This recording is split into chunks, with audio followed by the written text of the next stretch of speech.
Ótica e ondulatória.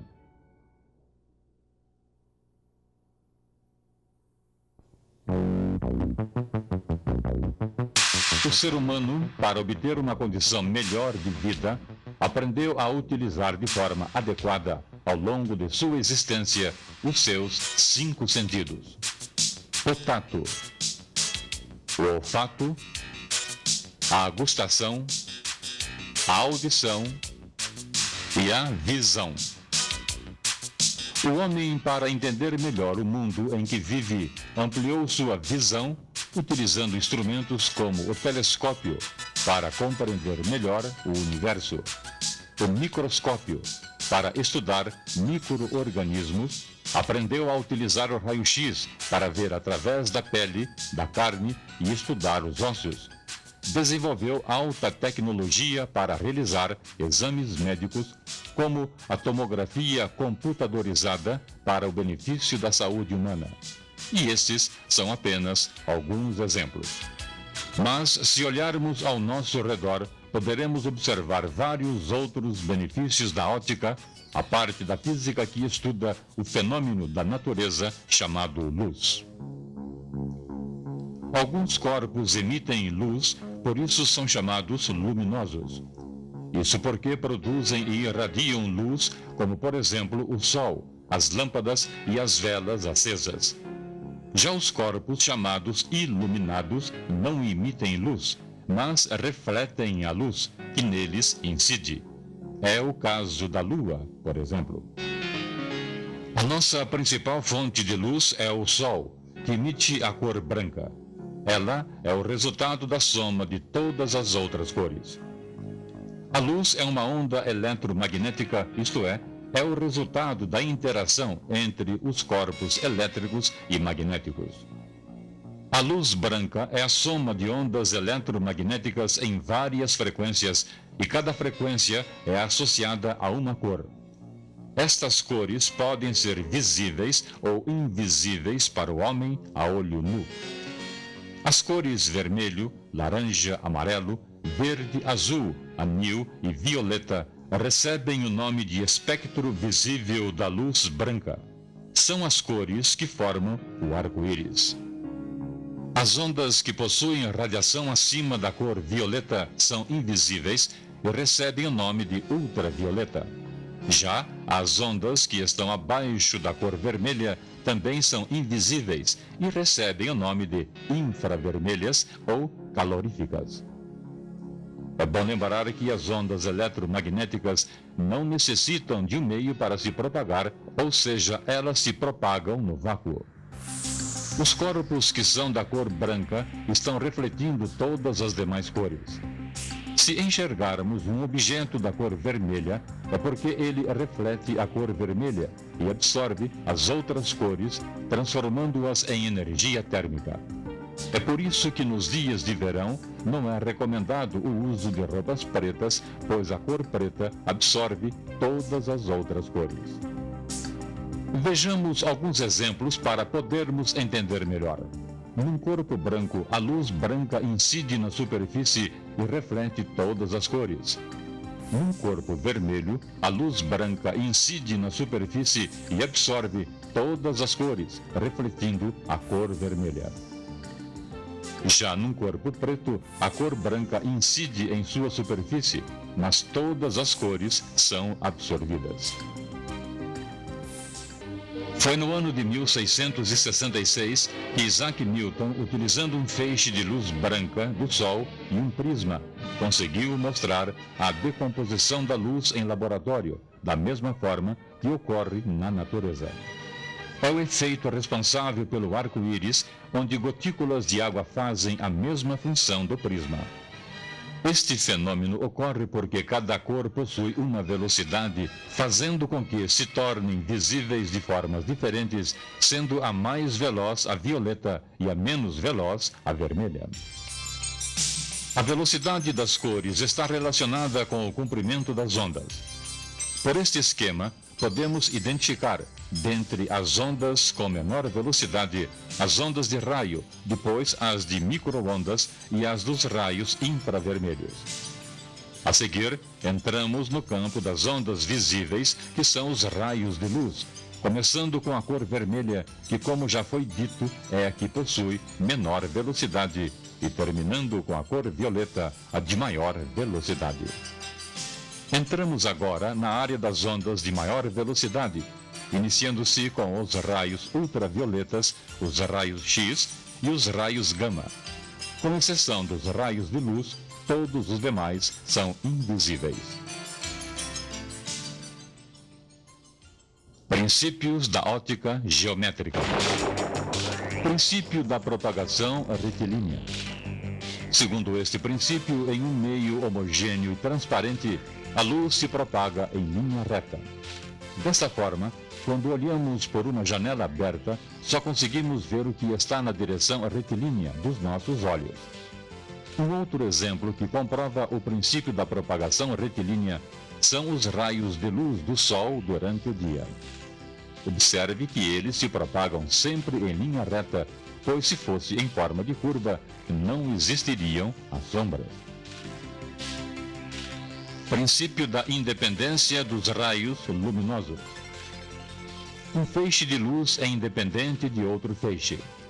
Desta forma, se tivermos um conjunto de feixes de luz, cada um se propagará retilineamente sem que haja influência do outro.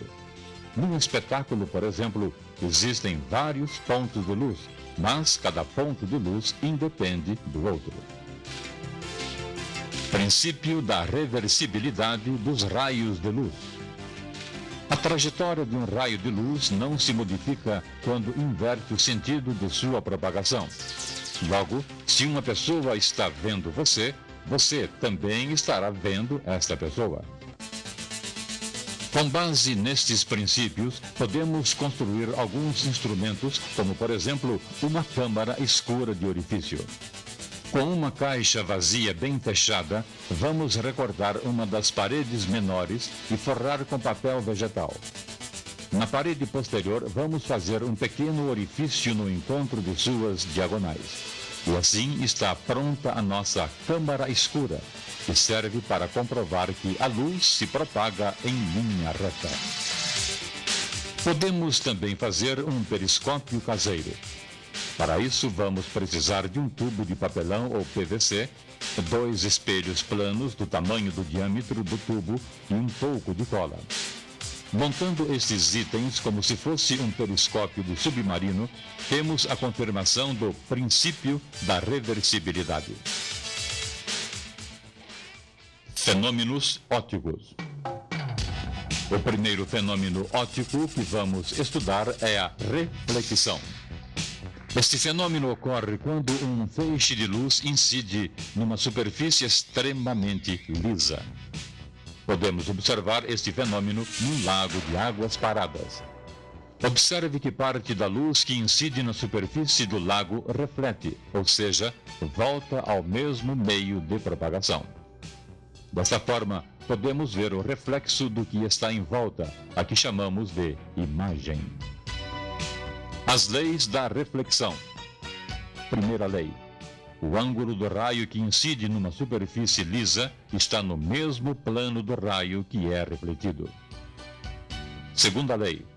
O ângulo do raio de incidência é igual ao ângulo do raio refletido. Quando uma superfície não é lisa, mas sim rugosa, e um feixe de luz incide sobre ela, o que será que acontece? O feixe de luz refletido não é constituído de raios de luz paralelos. Por isso, cada raio de luz terá um sentido próprio. A este fenômeno chamamos de difusão da luz pela superfície. Como exemplo deste fenômeno, podemos citar qualquer superfície em cima da qual enxergamos uma folha de papel, uma caneta, um caderno. Nós só enxergamos os objetos porque a maioria deles possui superfícies rugosas e, consequentemente, existe a difusão da luz. Vamos tomar agora como exemplo uma panela de alumínio. Se ela estiver com a superfície suja, quando olharmos para ela não conseguiremos ver uma imagem refletida, pois a luz estará sendo difundida. Mas se polirmos a superfície desta panela, então poderemos ver a nossa imagem refletida. Vamos agora estudar os espelhos. Os espelhos podem ser planos ou esféricos.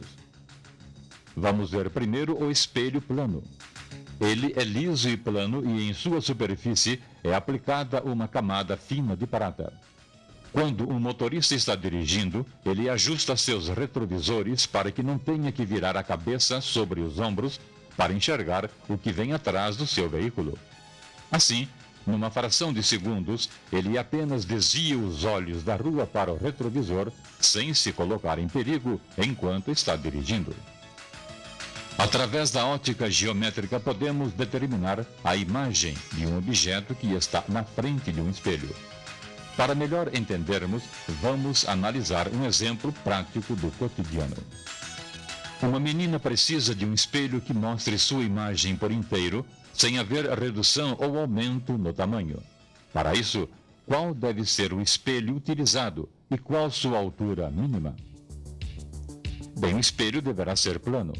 E para calcularmos a sua altura, devemos considerar algumas propriedades, tais como a reversibilidade da luz, e que a luz se propaga em linha reta. Sabemos que a menina deseja enxergar sua imagem completa da cabeça aos pés. Neste raio 1, através de um espelho plano, ela consegue ver a ponta de seus cabelos. E no reflexo do raio 2, ela consegue enxergar os seus pés. Por semelhança de triângulos, vamos determinar a altura mínima x que o espelho deve ter. Vamos chamar de h a altura da menina, de h minúsculo a altura do olho em relação ao solo, de a distância da menina em relação ao espelho e de x a altura do espelho.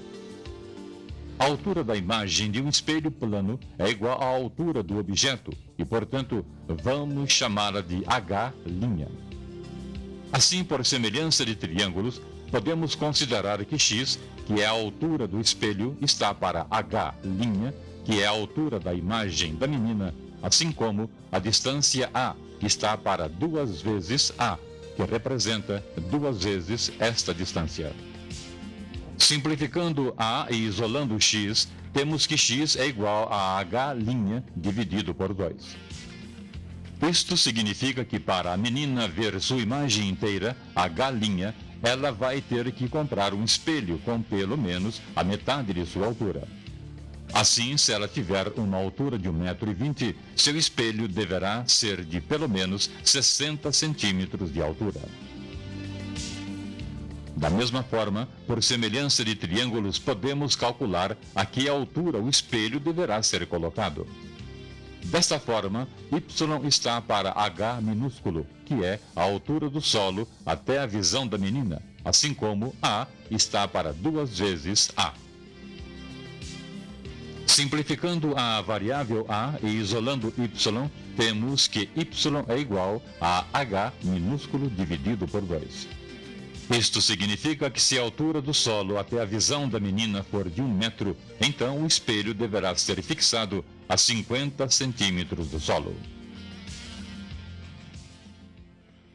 Vamos estudar agora os espelhos esféricos. Se produzirmos uma superfície esférica e lisa que reflete a luz, poderemos obter diversos tipos de imagens. Se cortarmos esta esfera, obteremos um espelho esférico. Se a parte refletida for a interna, chamaremos este espelho de côncavo. E se a parte refletida for a externa, nós a chamaremos de convexo. Vamos representar geometricamente um espelho côncavo. No meio dele passaremos o eixo principal. O ponto V será o vértice do espelho côncavo. CV será o centro de curvatura do espelho e F será o foco do espelho, que é a metade da distância CV. Desta forma, F será igual a C sobre 2. Para construirmos uma representação geométrica, utilizaremos raios de luz incidindo em certos pontos, e para podermos obter a imagem do objeto AB, devemos utilizar no mínimo 2 raios de luz. O raio de luz 1 incide paralelamente ao eixo principal do espelho, e o raio refletido passa pelo ponto F, que é o foco. O raio de luz 2 incide passando pelo foco, tendo a característica de refletir paralelamente ao eixo principal do espelho. No ponto de intersecção dos raios refletidos estará a imagem do objeto. Esta imagem possui 3 características. É real, isto é, a imagem é construída pelos raios refletidos. É invertida, pois o ponto A estava para cima e a imagem A' está para baixo do eixo principal. E é menor que o objeto AB. Utilizando outros 2 raios de luz, podemos determinar a imagem de um objeto agora na posição C, isto é, no centro da curvatura. Um raio 3 incide diretamente no ponto C, que é o vértice do espelho côncavo. Este raio reflete com o mesmo ângulo de incidência.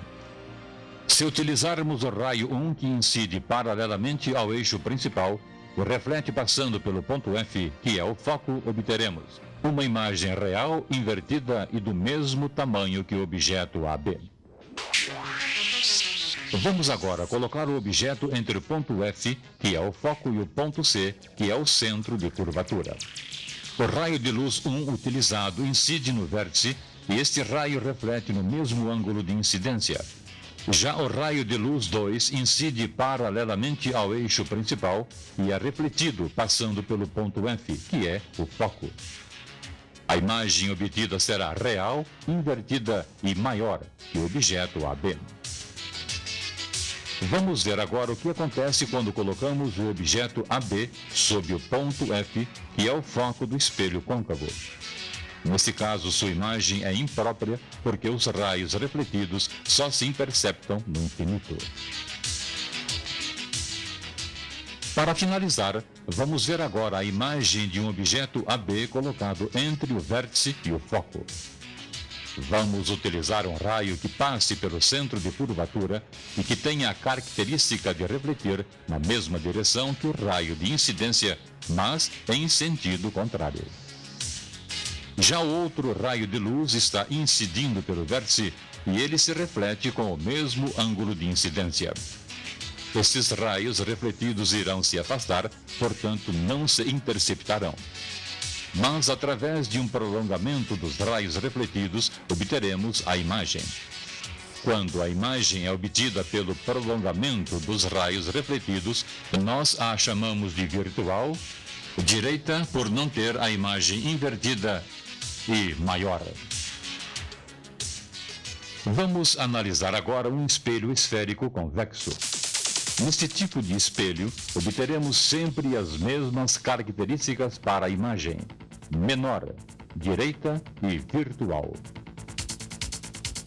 Considerando um espelho convexo onde C é o centro de curvatura e F é o foco, sendo este foco a metade da distância CV, vamos colocar o objeto AB no eixo principal. Podemos concluir que o raio de luz incide paralelamente ao eixo principal e reflete na mesma direção do foco. O raio de luz incide na direção do centro de curvatura e reflete na mesma direção, mas em sentido oposto. É necessário fazermos o prolongamento dos raios refletidos para ver a intersecção e assim obtermos a imagem do objeto. Esse tipo de espelho é utilizado para se obter uma imagem ampla, como por exemplo nas saídas de garagem. Refração da luz. O fenômeno da refração da luz ocorre quando o raio de luz muda de um meio para outro.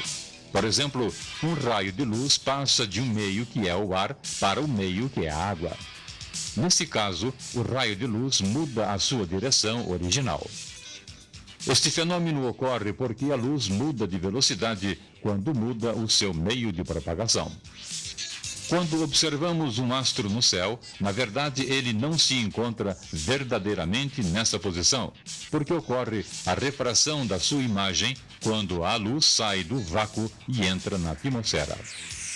Da mesma forma, um índio, quando vai pescar, sabe que tem que jogar a lança mais para baixo da imagem que ele realmente está vendo do peixe. tudo por causa do fenômeno da refração da luz.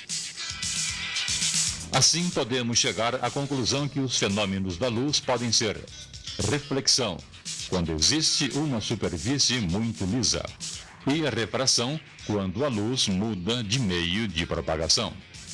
Existe também o fenômeno de absorção da luz, quando o raio de luz, ao invés de ser refletido ou refratado, acaba sendo absorvido pela superfície. Em 14 de março de 1879, na cidade de Ulm, ao sul da Alemanha, estava nascendo um grande homem que teria papel marcante na história da ciência e da humanidade: Albert Einstein.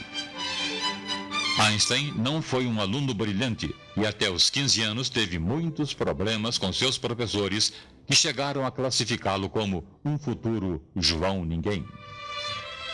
Desde pequeno gostava de brincar com imãs. Sem terminar o ginásio, Einstein não podia entrar na universidade. Mas o Instituto Politécnico de Zurique aceitava estudantes que passassem nos exames de admissão. Depois de muito estudar, Einstein conseguiu ser admitido e na universidade passou a dar grande importância aos estudos feitos por Isaac Newton. Mas Einstein não gostava das outras matérias e faltava muito às aulas. Só conseguiu passar de ano com a ajuda de colegas e porque era autodidata, isto é, estudava os conceitos sozinho, sem a ajuda de professores. Depois de graduado, Einstein trabalhou no departamento suíço de patentes, tendo muito tempo vago para seus estudos de física. Nesse período, elaborou teorias que o tornaria famoso e, posteriormente, considerado um gênio da humanidade.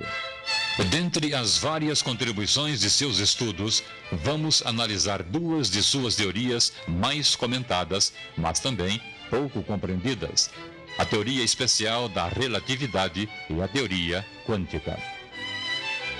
Para entendermos melhor a teoria especial da relatividade, temos que lembrar que, sempre que estivermos observando um movimento, todos os dados referentes a ele, como espaço percorrido, velocidade, etc., têm que ser considerados em relação ao seu referencial.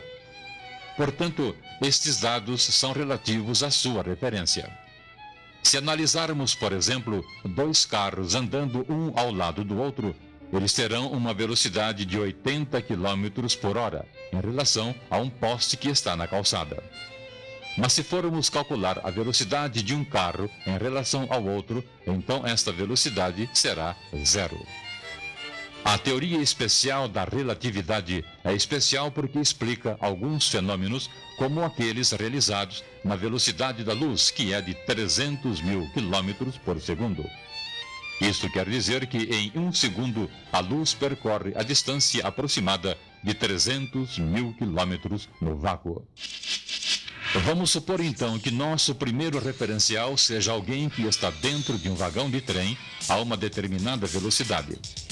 Esta pessoa possui um cronômetro especial que registrará o tempo que um feixe de luz levará para sair do teto do trem, atingir o chão, onde existe um espelho, e refletindo neste espelho, voltar ao teto. Este observador verificará que, se a altura do trem for h, este feixe de luz percorre uma variação de espaço igual a 2h, num tempo ΔT. Se sabemos que a velocidade média é igual a ΔS sobre ΔT, teremos que a velocidade do feixe de luz é igual a 2h sobre ΔT, que é o tempo registrado pelo referencial de alguém dentro do vagão. Vamos agora analisar quando o referencial estiver do lado de fora do vagão do trem. Para alguém que está de fora do vagão, o feixe de luz percorrerá uma distância muito maior que o primeiro referencial e também gastará um tempo maior. Vejamos a mesma fórmula.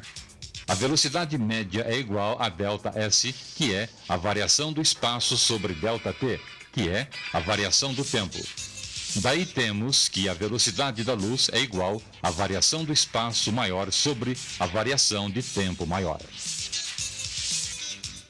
Comparando o primeiro referencial com o segundo, Einstein chegou à conclusão que, Se o espaço percorrido é pequeno, o tempo será pequeno. Se o espaço percorrido for maior, então o tempo também será maior. Portanto, se a velocidade da luz é constante, o tempo passa a ser uma grandeza relativa ao referencial. Estes fenômenos podem ser constituídos como um evento espaço-tempo, onde o tempo passa a ser a quarta dimensão.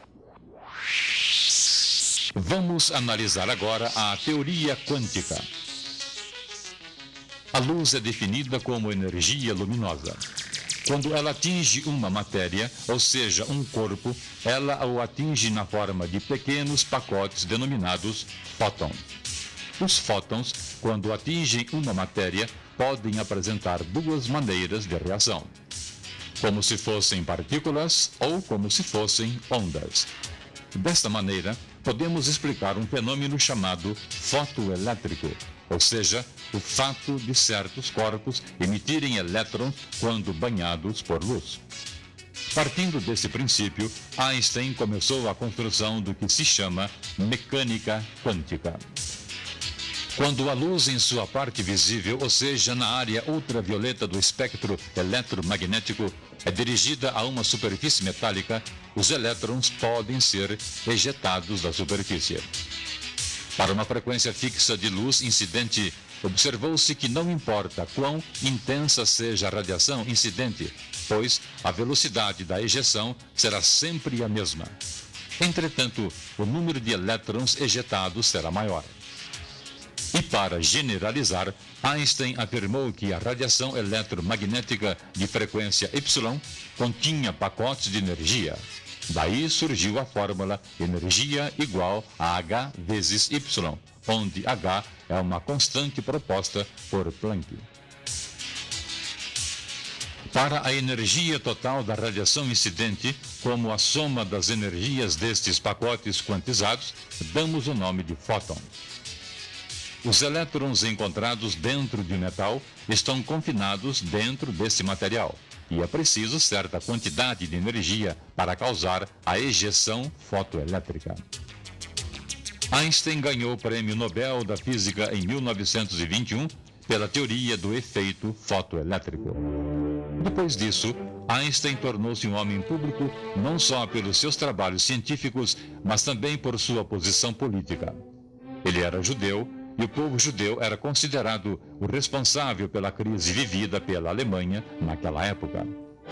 Afastando-se de seu país, Einstein foi morar nos Estados Unidos, onde criticava o nazismo e atacava a força militar com frases como: "Se fosse inteligente, não poderia ser militar", referindo-se ao que se chamava inteligência militar. Durante a Segunda Guerra, Einstein chegou a escrever ao presidente Franklin Roosevelt sobre o efeito que uma bomba atômica poderia causar, apelando para que não a utilizasse. Ele sabia que a Alemanha estava num adiantado processo de fabricação da bomba e incentivou os Estados Unidos na construção da sua própria, conseguindo que fossem os primeiros a terminá-la. Mesmo assim, era contra a sua utilização. Mas o que teria sido do mundo se a Alemanha tivesse conseguido fabricar a bomba atômica antes que os Estados Unidos? Como teria terminado a Segunda Guerra Mundial? Será que Hiroshima e Nagasaki tiveram que passar pela experiência atômica para que se alcançasse a tão almejada paz? O fato é que Einstein compreendia o seu efeito devastador e lutava pela sua não utilização. Depois de deixar uma enorme contribuição para a humanidade, com seus vários estudos e teorias, Einstein faleceu em Princeton no ano de 1955. Mas permaneceram o legado e os ensinamentos de um gênio que, acima de tudo, soube utilizar a física em prol do avanço da humanidade.